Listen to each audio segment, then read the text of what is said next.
Sir जी क्यों आए यहाँ? बस्ती देखने के लिए। क्या बेरोजगारी है इसलिए जम्मू से? हाँ बेरोजगारी है सर, इसीलिए तो आए। आर्मी के लिए क्या कहेंगे?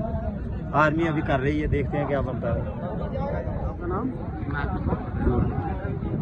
क्या बताएंगे आप यहाँ जो आज वोटर भर्ती हो रही है, इस हवाले से क्या बताएंगे? क्योंकि आजकल बेरोजगारी बहुत है कि इस वजह से, क्योंकि ये आर्मी वहाँ वोटर भर्ती करते हैं तो आगे भेज देते हैं, तो अच्छी बात है, रोज़गार मिल जाता है इनको भी और इनको भी थोड़ा सपोर्ट मिल जाती है वन हेल्प करने के लिए। और बस और क्या करना चाहिए।